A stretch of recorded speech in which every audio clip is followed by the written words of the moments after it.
Thank you, Kanya. My cabinet colleague, Sri Dharan Pradhan, uh, Mrs. Barbara Pompili, the Minister for Ecological Transition, Government of France, Her Excellency Mrs. Kadri Sampson, European Commissioner for Energy, Honorable Ministers for various ISA member countries, the Nobel Laureate, Dr. Stanley Whittington, Mr. Bernard Picard, the founder and chairman, Solar Impulse Foundation, Mr. Upendra Tripathi, the director of ISA. Excellencies, let me welcome you to this august gathering from across the globe for the first World Solar Technology Summit being organized by the International Solar Alliance. Excellencies, the Prime Minister of India was supposed to deliver the inaugural address in person, but he has been called away due to some pressing engagements. And I have the proud privilege of reading out his message, the inaugural message. Your Excellencies, ladies and gentlemen, greetings and warm welcome from India on this inaugural session of the first World Solar Technology Summit of the International Solar Alliance. This summit provides an ideal occasion to discuss the future of technology in solar energy.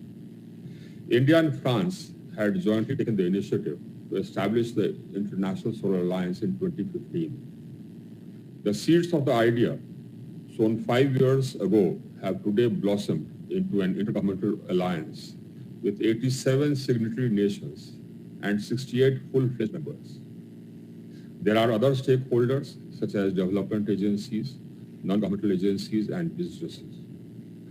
This alliance had been set up to generate a global dialogue on solar energy, particularly in solar-rich nations that do not possess resources to utilize it. The objective of the alliance was to pool together the resources and the demand for solar technology, as well as finance. The membership of the International Solar Alliance has now been opened up for all the member countries of the United Nations.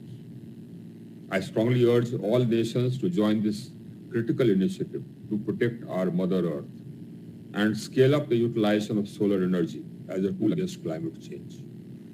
Friends, 5 years ago, world leaders had taken a pledge to restrict the rise in global temperature through a gradual reduction in the dependence on fossil fuels. India has the lowest per capita carbon emissions in the world, but we have still pressed ahead with the deployment of renewable energy at a frenetic pace. We have enhanced our installed renewable capacity by 2.5 times and increased our solar installed capacity by more than 13 times. Globally, India now ranks 4th in the terms of renewable power. We have scaled up our non-fossil fuel-based power generation to 134 gigawatts, which is about 35% of our total power generation capacity. We are confident of increasing it to 220 gigawatts by 2022. We want to take renewable energy to every village of our country. Our government is implementing a scheme called KUSUM that aims to replace the use of diesel in our farm sector with solar energy. Under this scheme, we have targeted the solarization of 2.8 million irrigation pumps. Such schemes will not only benefit the environment, but also increase the income of our farmers. Friends, ISA is the first intergovernmental organization with its headquarters in India. We feel honored to contribute to its development and work. India is providing capacity building support to ISA member countries through its ITEC training program. We have also set up a project preparation facility to develop bankable solar energy projects in ISA member countries with the help of the Exim Bank of India. In 2018, our government had announced US $1.4 billion worth of lines of credit for covering 27 solar projects across 15 countries. These projects are presently in various stages of implementation. Technology holds the key to scale up the use of solar energy.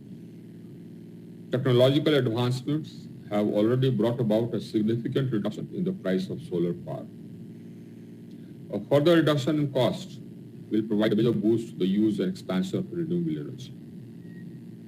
I am sure that this summit will help in developing new technologies and ensure that they become available to all.